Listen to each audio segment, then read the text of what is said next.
வணக்கம். ஆடி மாத சுமங்கலி பூஜை செய்யும் முறை. அம்மன் வழிபாட்டிற்கு உகந்த மாதமாக திகழக்கூடிய ஆடி மாதத்தில் அம்மன் நம் வீடு தேடி வருவதற்கும் நம் வீட்டில் அனைத்து விதமான மங்களங்களும் நிறைந்திருக்கவும் கண்டிப்பான முறையில் ஒரே ஒரு முறையாவது சுமங்கலி பூஜையை நம்முடைய வீட்டில் செய்வது நல்லது. பொதுவாகவே வருடத்தில் ஒரு முறையோ அல்லது 2 முறையோ சுமங்கலி பூஜையை வீட்டில் செய்வதன் மூலம் அனைத்து தெய்வங்களின் அருளையும் பெற முடியும். சுபகாரிய தடைகள் அனைத்தும் விலகும் என்று கூறப்படுகிறது. அப்படிப்பட்ட சுமங்கலி பூஜை என்பது நவராத்திரி சமயத்திலோ அல்லது அம்மனுக்கு உகந்த நாட்களிலோ செய்வது மிகவும் சிறப்பு. சுமங்கலி பூஜை செய்யும் பொழுது அருகில் இருக்கக்கூடிய சுமங்கலி பெண்களை வீட்டிற்கு அழைப்பது வழக்கமாகவே இருக்கும். இப்படி நாம் அழைப்பது மூலம் அம்மனே நம் வீடு தேடி சுமங்கலி ரூபத்தில் வந்து நம்முடைய பூஜையை ஏற்றுக்கொண்டு நமக்கு வேண்டிய வரத்தை அருள்வாள் என்ற ஒரு நம்பிக்கையின் நிலவுகிறது.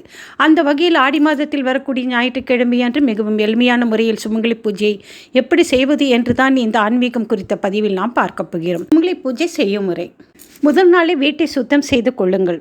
மறுநாள் சுமங்கலி பூஜை அன்று சுமங்கலி பெண்களை ஒற்றைப்படை எண்ணிக்கையில் வீட்டிற்கு அழைக்க வேண்டும். அவ்வாறு அழைக்கும் பொழுது அவர்களுக்கு குங்குமத்தை கொடுத்து அழைக்க வேண்டும் என்பது குறிப்பிடத்தக்கது.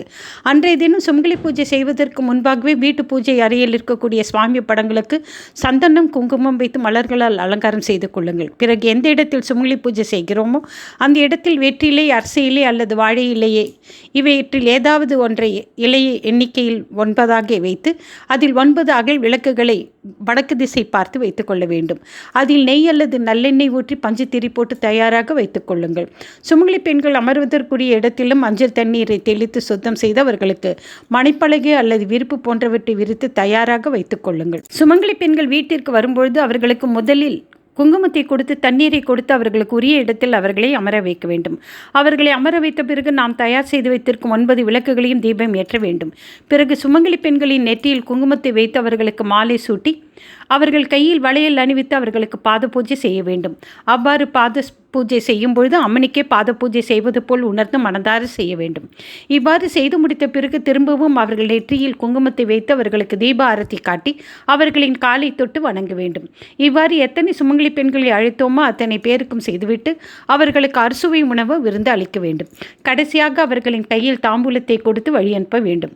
அவ்வாறு கொடுக்கக்கூடிய தாம்பூலத்தில் மஞ்சள், குங்குமம், வளையல், மர்தானி, ஜாக்கெட் துணி, பூ, வெற்றிலை பாக்கு, பழங்கள் இவற்றில் எது தங்களால் முடியுமோ அதை வைத்துவிட்டு அதனுடன் 11 ரூபாயோ அல்லது தங்களால் என்ற காணிக்கையை வைத்து தர வேண்டும்.